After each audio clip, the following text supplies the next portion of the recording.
Topics digestive system, অর্থাৎ পরিপাক তন্ত্র। পরিপাক কথা যদি আমি একটু ভেঙে বলি বা আরেকটু স্পষ্ট করে বলার চেষ্টা করি, সেক্ষেত্রে যেই অঙ্গ প্রত্যঙ্গগুলো মূলত আমাদের হজম প্রক্রিয়া বা হজম কার্যক্রম সম্পূর্ণ করে। আমরা যে খাবার খাই, খাবারটা কিন্তু মানুষ শরীরে কি হয়, হজম হয়। হজম হওয়ার পরে কি হয়, একটা পর্যায়ে গিয়ে যেই নিউট্রিশন বা এই খাবারের থেকে যেই নিউট্রিয়েন্ট গুলো বা পুষ্টি উপাদান গুলো, এগুলো আমাদের রক্তের সঙ্গে মিশে আমাদের বডির কাজে লাগে, বডিতে শক্তি উৎপাদন করে, বডির ইমিউন সিস্টেম বাড়ায়। আমাদের বডির জন্য যেগুলো প্রয়োজন সেগুলো পুষ্টিগুলো হিসেবে রক্তের সঙ্গে মিশে গিয়ে কাজ করে। আর উচ্ছিষ্ট বা মানে এক্সক্রিটরি সিস্টেম বলতেছি, যেটা যে যেগুলো ওয়াস্ট প্রোডাক্ট, মূলত বর্জ্যগুলো থেকে আমরা, এগুলো স্থূল আকারে বের হয়ে চলে যায়, রেকটাল অ্যানাল ক্যানাল হয়ে বের হয়ে চলে যায়। তো আমরা জানবো যে আসলে যে ডাইজেস্টিভ সিস্টেম, একটা প্রশ্ন ছিল আপনাদের, পরিপাক তন্ত্রের প্রথম অঙ্গের নাম হচ্ছে মুখ। অর্থাৎ আমরা প্রথমে মুখ দিয়ে খাবারটা কি করি, গ্রহণ করি, তারপরে তো আমাদের স্টোমাক বা পাকস্থলীতে যায়, তাই না? যেহেতু পরিপাক তন্ত্রের প্রথম অঙ্গ মুখ, তার মানে আমাদেরকে ডাইজেস্টিভ সিস্টেম যেহেতু পরিপাক তন্ত্রের একটা বিষয়, তাহলে মুখ থেকে শুরু করে অ্যানাল ক্যানাল রেকটাম পর্যন্ত টোটাল যে পথ বা ট্র্যাক্ট, টোটালটাকে কি বলা হয়, ডাইজেস্টিভ সিস্টেম বা পরিপাক তন্ত্র। আমরা বিভিন্ন ধরনের খাবার খেয়ে থাকি, একজন মানুষ হিসেবে এক এক সময় আমরা এক এক টাইপের খাবার খেয়ে থাকি। সব খাবারই কি আসলে পাকস্থলীতে হজম হয়? বা আমাদের যে স্টোমাক বা পাকস্থলী আছে, সেই পাকস্থলীতে কিন্তু সব খাবার হজম হয় না। তাহলে আপনারা তো প্রশ্ন করবেন যে স্যার, তাহলে খাবার হজম হয় কোথায়? আমরা তো জানি যে স্টোমাকে খাবার হজম হয়, কিন্তু সব খাবার কিন্তু পাকস্থলীতে হজম হয় না। কিছু কিছু খাবার আছে যেগুলো পাকস্থলীতে হজম হয়, কিছু কিছু খাবার আছে যেগুলো স্মল ইন্টেস্টাইনে হজম হয়, ডিউডিনামে হজম হয়। বিভিন্ন জায়গায় বিভিন্ন প্রক্রিয়ার মাধ্যমে খাবারগুলো কিন্তু হজম প্রক্রিয়ায় আসে। তো আমরা টপিক্সের যে তন্ত্রের মাধ্যমে আমরা খাবার খাই ও হজমের মাধ্যমে শরীর পুষ্টি গ্রহণ করে এবং বর্জ্য হিসেবে মলত্যাগ করি, তাকে পরিপাক তন্ত্র বলে। অর্থাৎ মানব শরীরের যে পরিপাক তন্ত্র বা ডাইজেস্টিভ সিস্টেম আছে, এই ডাইজেস্টিভ সিস্টেমকে মূলত দুইটা ভাগে ভাগ করা যায়। কি কি ভাগ? এক নম্বরে বলা হচ্ছে পরিপাক নালী, যেটাকে আমরা মেডিকেল টার্মিনোলজির ভাষায় বলে থাকি এলিমেন্টারি ট্র্যাক্ট। এলিমেন্টারি কথার বাংলা অর্থ হচ্ছে পরিপাক, আর ট্র্যাক্ট মানে হচ্ছে নালী অথবা পথ। এলিমেন্টারি ট্র্যাক্ট অর্থাৎ পরিপাক নালী, যেই নালীগুলোতে মূলত পরিপাক বা হজম প্রক্রিয়া সম্পূর্ণ হয়, এটাকে বলা হয় এলিমেন্টারি ট্র্যাক্ট। তাহলে পরিপাক নালী কাকে বলছি? যেই নালী বা যেই পথে খাবারগুলো কি হয়, হজম প্রক্রিয়া সম্পূর্ণ হয় বা হজম প্রক্রিয়া চলমান থাকে বা হজম, সেটাকে আমরা বলে থাকি কি, যে পরিপাক নালী বা এলিমেন্টারি ট্র্যাক্ট। আরেকটা হচ্ছে পরিপাক গ্রন্থি। পরিপাক গ্রন্থি পরিপাক গ্রন্থি বলতে কি, ডাইজেস্টিভ গ্ল্যান্ড। গ্ল্যান্ড মানে হচ্ছে গ্রন্থি, আর ডাইজেস্টিভ বলতে পরিপাক বোঝানো হচ্ছে। তো ডাইজেস্টিভ গ্ল্যান্ড বলতে পরিপাক গ্রন্থি, অর্থাৎ যেই গ্রন্থিগুলোর মাধ্যমে কিছু কিছু এনজাইম, কিছু কিছু হরমোন সিক্রেশন হওয়ার ফলে খাবারগুলো হজম হয়, বা খাবারগুলোকে হজম প্রক্রিয়ায় বা হজম সম্পন্ন করার জন্য যেই ধরনের এনজাইম বা যে ধরনের অ্যাসিড গুলো, যেমন আমাদের পাকস্থলীতে একটা অ্যাসিড সিক্রেশন হয়, যেটাকে আমরা বলে থাকি হাইড্রোক্লোরিক অ্যাসিড, তাই না? তো আমরা যে খাবারগুলো খাই, এগুলো তো মূলত প্রাথমিক অবস্থায় কোথায় যায়, স্টোমাকে গিয়ে জমা হয়। তো এখানে হাইড্রোক্লোরিক অ্যাসিডের সঙ্গে কিছু কিছু খাবার ভেঙে কি হয়, হজম প্রক্রিয়া সম্পূর্ণ হয়।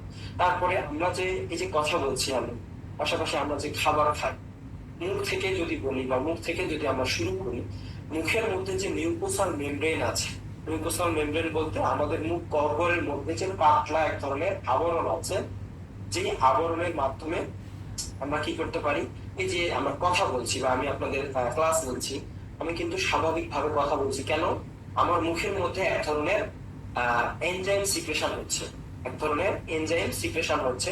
এটা মূলত কোথায় থেকে হয়? স্যালাইভারি নামক এক ধরনের গ্ল্যান্ড আছে বা গ্রন্থি আছে, স্যালাইভারি গ্রন্থি বা স্যালাইভারি গ্ল্যান্ড বলা হয়। এই স্যালাইভারি গ্ল্যান্ড থেকে স্যালাইভা নামক এক ধরনের এনজাইম সিক্রেশন হয়। স্যালাইভা নামক এক ধরনের এনজাইম সিক্রেশন হয়।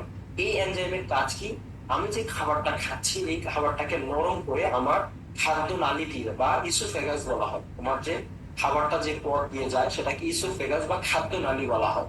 আর আমি যে শ্বাস নেই সেটাকে বলা হয় রেসপিরেটরি ট্র্যাক্ট, হ্যাঁ, ট্রাকিয়া বা রেসপিরেটরি ট্র্যাক্ট বলা হয়।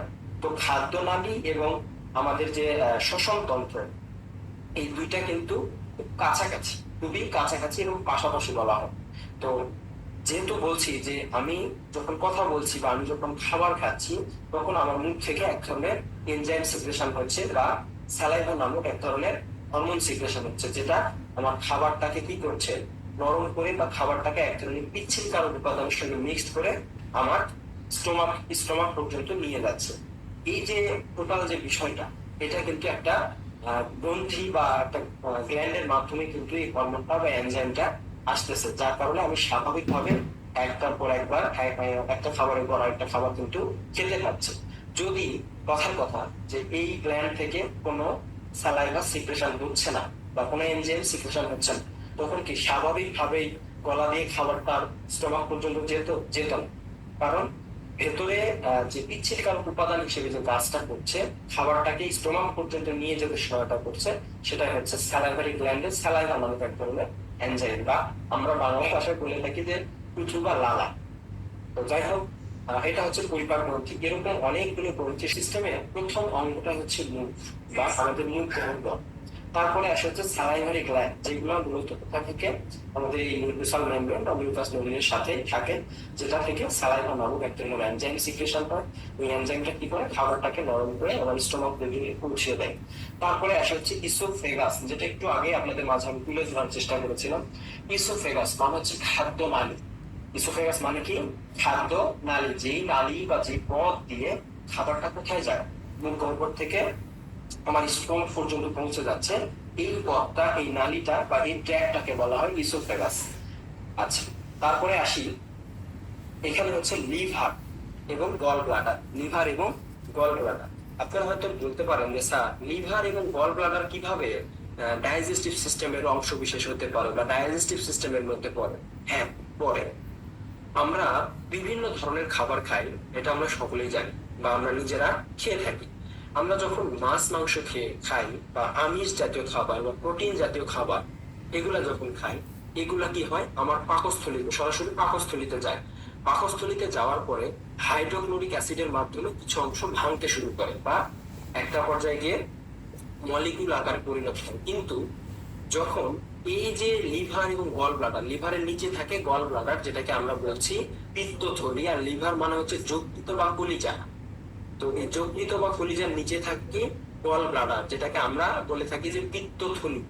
এই পিত্তথলিতে অনেক সময় অনেক ডিজিজ হয়, যেমন পলিসিস্টাইটিস, পলিলিথিয়াসিস, পিত্তথলিতে পাথর বা বাইল ডাক্টে পাথর, যে পথ দিয়ে মূলত বাইল বা পিত্ত রস সিক্রেশন, সেটাকে বলা হয় বাইল ডাক্ট।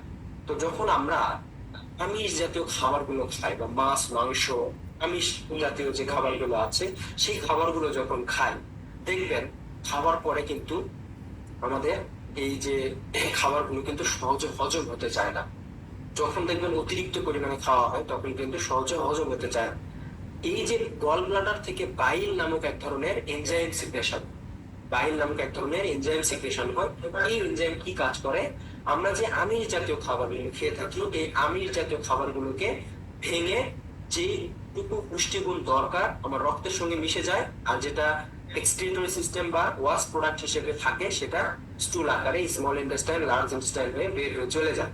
তাহলে আমিষ জাতীয় খাবারগুলো ভাঙতে সহায়তা করে কে? এই যে বাইল নামক যে এনজাইমটা বা উপাদানটা আছে, এটা হাইড্রোক্লোরিক অ্যাসিডের সমন্বয়ে কিন্তু কি হয় না, আমিষ জাতীয় খাবার ভাঙতে পারে না। এখানে আপনি শর্করা জাতীয় খাবারগুলো মূলত ভাঙে। আর গল ব্লাডার এক পর্যায়ে যখন এনজাইম গুলো বা বাইল গুলো সিক্রেশন করে, বিশেষ করে আমিষ জাতীয় খাবারের উপরে, তখন কি হয়, এই আমিষ জাতীয় খাবার, মাছ মাংস কি আমাদের শরীরে শোষণ হয় বা মেটাবলিজম হয় বা রক্তের সঙ্গে মিশে যায়? না, মাছ মাংস মিশে যায় না। আমরা যখন মাছ মাংসটা খাই, এটা বাইলের সংস্পর্শে এসে এটা ভেঙে গিয়ে অ্যামাইনো অ্যাসিডে পরিণত হয়, অ্যামাইনো অ্যাসিডে পরিণত হয়। আর এই অ্যামাইনো অ্যাসিডটা আমাদের শরীর রক্তের মধ্যে চলে যায়, যেটা রক্তের পুষ্টিগুণ হিসেবে কাজ করে। আচ্ছা, তারপরে এখানে হচ্ছে স্টোমাক বা পাকস্থলী। একজন সুস্থ স্বাভাবিক মানুষের পাকস্থলী গড় আয়তন হচ্ছে 1500 ml বা 1.5 লিটার, 1500 ml বা 1.5 লিটার। আচ্ছা, তো তারপরে আসে হচ্ছে প্যানক্রিয়াস। প্যানক্রিয়াস বলতে কি? প্যানক্রিয়াস হচ্ছে অগ্নাশয়। প্যানক্রিয়াস হচ্ছে অগ্নাশয়। আপনারা জেনে থাকবেন যে প্যানক্রিয়াস অগ্নাশয় বলতে এই প্যানক্রিয়াস থেকে যে হরমোন বা এনজাইম গুলো সিক্রেশন হয় এগুলো মূলত আমাদের খাবার হজম করতে সহায়তা করে। এখন এই অগ্নাশয় একটা ডিজিজ হয় যেটাকে বলা হয় প্যানক্রিয়েটাইটিস, অর্থাৎ ইনফ্লামেশন অফ প্যানক্রিয়াস, যেটাকে বলা হয় প্যানক্রিয়েটাইটিস। এই প্যানক্রিয়েটাইটিস হলে মূলত ব্যথাগুলো অ্যাপেন্ডিসাইটিস এর মতো হয়ে থাকে। তো যাই হোক, এই প্যানক্রিয়াসের বিটা সেল নামে একটা সেল আছে, বিটা সেল। এই বিটা সেল থেকে ইনসুলিন নামক হরমোন সিক্রেশন হয়, যেটা মূলত আমাদের শরীরের যে গ্লুকোজ লেভেল আছে বা শরীরের যে গ্লুকোজের মাত্রা আছে এই গ্লুকোজটাকে কি করে, নিয়ন্ত্রণে রাখে। মনে থাকবে যে প্যানক্রিয়াসের বিটা সেল নামক সেল থেকে ইনসুলিন নামক এক ধরনের হরমোন সিক্রেশন হয় বা এনজাইম সিক্রেশন হয়, যেটা মূলত আমাদের শরীরের বা বডির যে গ্লুকোজ লেভেল আছে, রক্তের যে গ্লুকোজ লেভেল আছে সেটাকে কি করে, নিয়ন্ত্রণে রাখে। যখন এই প্যানক্রিয়াসের বিটা সেল কি করে, ইনসুলিন সিক্রেশন করা বন্ধ করে দেয় বা ইনসুলিন সিক্রেশনে বাধাগ্রস্ত হয়ে যায়, তখন কিন্তু শরীরের মধ্যে কি হয়, গ্লুকোজ লেভেল বেড়ে যায়। আর তখন আমরা কি বলে থাকি যে ডায়াবেটিস মেলাইটাস বা ডায়াবেটিস রোগ হয়েছে। তার মানে কি, তার অগ্নাশয় বা প্যানক্রিয়াসের যে বিটা সেল নামক যে সেলটি আছে সেই সেলটা থেকে স্বাভাবিকভাবে যেভাবে ইনসুলিন সিক্রেশন হওয়ার কথা সেভাবে হচ্ছে না। একটা পর্যায়ে গিয়ে দেখা যাচ্ছে পরবর্তীতে ডায়াবেটিস হয়ে যাচ্ছে। তো এটা হচ্ছে প্যানক্রিয়াস। আর প্যানক্রিয়াসের যে রোগটা হয় সাধারণত ম্যাক্সিমাম সময় আমরা বলে থাকি এটা হচ্ছে প্যানক্রিয়েটাইটিস, অর্থাৎ ইনফ্লামেশন অফ প্যানক্রিয়াস। তারপরে আসে হচ্ছে স্মল ইন্টেস্টাইন। স্মল ইন্টেস্টাইন কোনটা? স্মল ইন্টেস্টাইন হচ্ছে ক্ষুদ্রান্ত, অর্থাৎ আমরা সাধারণত দুইটা ইন্টেস্টাইন পেয়ে থাকি মানব শরীরে, একটা হচ্ছে স্মল ইন্টেস্টাইন আর একটা হচ্ছে লার্জ ইন্টেস্টাইন। একটা হচ্ছে স্মল ইন্টেস্টাইন আর একটা হচ্ছে লার্জ ইন্টেস্টাইন। দুইটার কিন্তু দুই রকমের কাজ, স্মল ইন্টেস্টাইন এবং লার্জ ইন্টেস্টাইন, এই দুইটার কাজ কিন্তু দুই রকমের হয়। স্মল ইন্টেস্টাইন মূলত এর যে দৈর্ঘ্যটা, অর্থাৎ স্মল ইন্টেস্টাইন যে আমরা বলছি, এই যে ভেতরের যে অংশটা, আমি একটু চিত্রের মাধ্যমে আপনাদেরকে দেখাই। এই যে ভিতরের যে অংশটা, সাদা সাদা অংশটা দেখা যাচ্ছে, এটাকে বলা হচ্ছে স্মল ইন্টেস্টাইন বা ক্ষুদ্রান্ত। আর এই ক্ষুদ্রান্ত সাধারণত দৈর্ঘ্যের দিক দিয়ে, অর্থাৎ লম্বাতে এর মোটামুটি যে লম্বায় যে দৈর্ঘ্য সেটা হচ্ছে 5 থেকে 7 মিটার হয়ে থাকে। এর যে দৈর্ঘ্য 5 থেকে 7 মিটার, সেন্টিমিটার না কিন্তু 5 থেকে 7 মিটার, এটা কিন্তু অনেক বড় আকৃতির হয়ে থাকে। এবং এই যে মূলত স্মল ইন্টেস্টাইনের মধ্যে কিছু কিছু খাবার হজম প্রক্রিয়া সম্পূর্ণ হয়। যেমন আমরা যে শাক সবজিগুলো খেয়ে থাকি তার বেশিরভাগই কিন্তু স্মল ইন্টেস্টাইনে গিয়ে হজম প্রক্রিয়া সম্পূর্ণ করে। বেশিরভাগগুলো স্মল ইন্টেস্টাইনে গিয়ে হজম প্রক্রিয়া সম্পূর্ণ করে থাকে। তারপরে উপরের দিকে এখান থেকে যে হজম প্রক্রিয়ার যে বিষয়গুলো বা হজম হওয়ার পরে যে পুষ্টি উপাদানগুলো দরকার সেগুলো রক্তের সঙ্গে মিশে গিয়ে বডিতে কাজ করে বা বডির কাজে লাগে। আর বাকি যে ওয়াস্ট প্রোডাক্ট গুলো আছে বা বর্জ্যগুলো আছে সেগুলো কি করে, আস্তে আস্তে এই যে লার্জ ইন্টেস্টাইন, এখান থেকে শুরু লার্জ ইন্টেস্টাইন, এটা হচ্ছে লার্জ ইন্টেস্টাইন।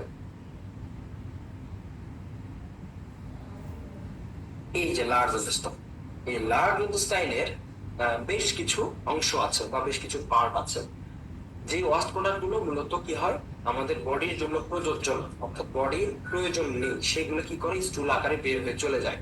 তাহলে এই লার্জ ইন্টেস্টাইনে যখন এসে পৌঁছায়, লার্জ ইন্টেস্টাইন থেকে ঠিক উপরের দিকে উঠতে থাকে, যেটাকে আমরা বলে থাকি মেডিকেলের ভাষায় অ্যাসেন্ডিং কোলন। এটাকে অ্যাসেন্ডিং কোলন বলা হয়। এই অ্যাসেন্ডিং কোলন দিয়ে কি করে উপরের দিকে উঠতে থাকে এবং মাঝখানের যে সমান্তরালে যে অংশটুকু আছে লার্জ ইন্টেস্টাইনে, এই লার্জ ইন্টেস্টাইনে সমান্তরাল যে অংশটা, এই অংশটাকে বলা হয় ট্রান্সভার্স কোলন। অর্থাৎ সমান্তরালে থাকার কারণে এটাকে বলা হয় ট্রান্সভার্স কোলন। আরেকটা ঠিক এখানে গিয়ে আবার নিচের দিকে নেমে এসেছে, দেখেন নিচের দিকে নেমে এসেছে, এই জায়গাটুকুকে বলা হয় ডিসেন্ডিং কোলন, মানে নিচের দিকে নেমে গেছে। ডিসেন্ডিং কোলন হচ্ছে নিচের দিকে যেটা নেমে গেছে, ট্রান্সভার্স কোলন হচ্ছে মাঝ বরাবর যেটা আছে সেটাকে বলা হচ্ছে। আরেকটা হচ্ছে অ্যাসেন্ডিং কোলন, যেটা মূলত নিচ থেকে ওয়াস্ট প্রোডাক্ট গুলো নিয়ে উপরের দিকে যাচ্ছে। এবং আমরা সাধারণভাবে কি চিন্তা করি, যখন মল থেকে তাড়না আসে বা টয়লেট চাপে, তখন আসলে আমরা মনে করি যে হয়তো এটা হঠাৎ করে হচ্ছে, আসলে হঠাৎ করে হয় না। এটা কি করে, এই স্মল ইন্টেস্টাইন এবং লার্জ ইন্টেস্টাইন, বিশেষ করে লার্জ ইন্টেস্টাইন একটা মুভ করতে থাকে, একটা মুভমেন্ট করতে থাকে সবসময়। আমরা যেরকম অনেকেই বলতে পারবেন যে যারা ব্লাড দিয়েছেন অলরেডি বা দু একবার ব্লাড দিয়েছেন, রক্ত দিয়েছেন, রক্ত দেওয়ার সময় কি করা হয়, হাতের মধ্যে একটা বল, ছোট একটা কি করা হয়, রাবারের একটা বল দেওয়া হয়, যে বলটা কি করতে বলা হয়, যে এবার বলটা আস্তে আস্তে আপনি চাপেন। তো ঠিক মানব শরীরে লার্জ ইন্টেস্টাইন যেটা, এই লার্জ ইন্টেস্টাইনে কি করে, এক ধরনের মুভমেন্ট করে, যেভাবে আমরা বলটা চাপি ঠিক সেইভাবে লার্জ ইন্টেস্টাইন বা বৃহদান্ত্র যেটা, এটা এক ধরনের মুভ করে বা এটা এক ধরনের কার্যক্রম চালায়, যে কার্যক্রমটাকে মেডিকেলের ভাষায় বলা হয় প্যারিস্টালসিস মুভমেন্ট। প্যারিস্টালসিস মুভমেন্ট। আর এই মুভমেন্টের ফলে ওয়াস্প গুলো নিচের দিক থেকে উঠতে উঠতে সামনের দিকে চলে যায় এবং এক পর্যায়ে গিয়ে অ্যানাল ক্যানাল হয়ে বের হয়ে চলে যায়। অর্থাৎ ওয়াস্প গুলোকে বের করে দেওয়ার জন্য যে মুভমেন্টটা মানে লার্জ ইন্টেস্টাইন পরিচালনা করে, সেটা হচ্ছে প্যারিস্টালসিস মুভমেন্ট। আর এই মুভমেন্টটা যখন স্লো হয়ে যায়, বিশেষ করে স্পাজম হয়ে যায়, আটকে থাকে, তখন কিন্তু কি হয়, স্বাভাবিকভাবে বাওয়েল বা স্টুল কি হয় না, পাস হয় না, বা টয়লেট সেভাবে হয় না, স্বাভাবিকভাবে হয় না। প্যারিস্টালসিস মুভমেন্ট গুলো মূলত কি বলবো যে নিয়ন্ত্রণ করে, এটা হচ্ছে লার্জ ইন্টেস্টাইন বা বৃহদান্ত্র। আর এই লার্জ ইন্টেস্টাইনের যে দৈর্ঘ্য বা লম্বায় যে দৈর্ঘ্যটা, সেটা হচ্ছে 2 মিটার। লার্জ ইন্টেস্টাইনের দৈর্ঘ্য হচ্ছে 2 মিটার, আর স্মল ইন্টেস্টাইনের দৈর্ঘ্যটা হচ্ছে 5 থেকে 7 মিটার। এটা কিন্তু সেন্টিমিটার, মিটার, হ্যাঁ। আচ্ছা, তো মূলত আমাদের যে কি বলবো, বায়ুপথ হয়ে বা স্টুল আকারে বের হয়ে চলে যায় ওয়াশ প্রোডাক্ট গুলো, রেকটাম এবং অ্যানাল ক্যানাল। অর্থাৎ ডাইজেস্টিভ সিস্টেমের প্রথম অংশ, প্রশ্ন যদি এরকম হয় ডাইজেস্টিভ সিস্টেমের শেষ অংশ বা পরিপাক তন্ত্রের শেষ অংশ কোনটি, তাহলে উত্তর হবে অ্যানাল ক্যানাল, রেকটাম বা অ্যানাল ক্যানাল। তাহলে এটা টোটাল একটা ডাইজেস্টিভ সিস্টেমের কিন্তু ডায়াগ্রাম। এই ছবিটা বুঝতে হবে, নিজের বডির দিকে তাকান, তাকাইলে বুঝতে পারবেন যে একজন মানুষের স্বাভাবিক ফিজিওলজি আসলে কি। আমার একটা হাত আছে, হাত দিয়ে আমি স্বাভাবিকভাবে কি করি, আমার দৈনন্দিন কার্যক্রম আমি সম্পূর্ণ করি, কিন্তু আমার হাত থাকা সত্ত্বেও আমি কাজ করতে পারছি না। এটা কিন্তু আমার ফিজিওলজি না, এটা হচ্ছে প্যাথোলজি। মানে আমার হাতে কোনো না কোনো ডিজিজের কারণে আমি হাত স্বাভাবিকভাবে মুভ করতে পারছি না এবং আমি আমার দৈনন্দিন কার্যক্রম সম্পূর্ণ করতে পারছি না, এটা প্যাথোলজি। আমার মুখ আছে কিন্তু আমি কথা বলতে পারছি না, এটা কিন্তু আমার ফিজিওলজি না। আমার মুখ আছে মানে আমি কথা বলতে পারছি, এটা আমার ফিজিওলজি। এটা হচ্ছে স্বাভাবিক বিষয় বা শরীরবৃত্তীয় বিষয়। আচ্ছা, তো প্যাথোলজি এবং ফিজিওলজি দুইটা কিন্তু একদম রিলেটেড বিষয়। আর ইন্ট্রা অ্যাবডোমিনাল আরেকটা বিষয় আছে এখানে আপনাদের মাঝে আমি তুলে ধরার চেষ্টা করি, সেটা হচ্ছে এই অ্যাবডোমেনের মধ্যে, অ্যাবডোমেন মানে হচ্ছে পেট, আরো বাংলা ভাষায় যদি বুঝিয়ে দেয় সেটা হচ্ছে উদর বলা হয়। তো পেট দিয়ে আমি উদাহরণটা দেই। আমাদের একজন সুস্থ স্বাভাবিক মানুষের যে পেট বা অ্যাবডোমেন, এই অ্যাবডোমেনের মধ্যে কিন্তু অনেক টাইপের কি হয়, ডিজিজ বা রোগ হয়ে থাকে। পেটের ব্যথা হয় না এমন কোন রুগী আমার মনে হয় যে পাওয়া যাবে না, বা এমন কোন মানুষ আমার মনে হয় পাওয়া যাবে না। বিভিন্ন কারণে, বিভিন্ন ডিজিজে বা বিভিন্ন ক্ষেত্রে কি হয়, পেটে ব্যথা হয়। ডায়রিয়া হইলেও পেটে ব্যথা, আমাশয় হইলেও পেটে ব্যথা হয়, হাইপার অ্যাসিডিটির কারণেও পেটে ব্যথা হয়, অ্যাপেন্ডিসাইটিস হইলেও পেটে ব্যথা হয়, 3-4 দিন যাবত বাথরুম হয় না সেক্ষেত্রেও পেটে ব্যথা হয়, হয় না, হয়। তারপরে কি, পিত্তথলিতে পাথর, তারপরে গল ব্লাডারে পাথর, তারপরে দেখা যাচ্ছে হেপাটাইটিস বা জন্ডিস, সেই ক্ষেত্রে দেখা যাচ্ছে পেট বড় হয়ে যাচ্ছে, পেটে ব্যথা হচ্ছে। এইগুলা কিন্তু এক ধরনের প্যাথোলজি বা এগুলো এক ধরনের ডিজিজ বা রোগ। যেহেতু পেট বা অ্যাবডোমেন নিয়ে কথা বলছি, আপনাদের আলাদা একটা টপিকস আছে অ্যাকিউট অ্যাবডোমেন। অ্যাকিউট অ্যাবডোমেন অর্থাৎ পেটের মধ্যে বা অ্যাবডোমিনাল রিজিয়ন বলা হয়, পেটের মধ্যে মূলত কোন কোন রোগগুলো হয়, কোন পাশে ব্যথা হলে কোন রোগ হতে পারে, এবং কোন জায়গায় ব্যথা হলে কোন ডিজিজ হতে পারে। অথবা আমি যদি আরো একটু ক্লিয়ার করে বলি, যে মূলত আমার পেটের নিচে ব্যথা করছে, এটা আসলে কোন অর্গানকে নির্দেশ করে, অর্থাৎ এই জায়গায় আমার কোন অর্গান আছে, সেই অর্গানে আসলে কি রোগ হতে পারে, সেই অনুযায়ী আপনাকে ট্রিটমেন্ট দিতে হবে বা পেশেন্টকে কাউন্সিলিং করতে হবে। এই জিনিসগুলো কিন্তু বুঝতে হবে, নাক দিয়ে রক্ত আসে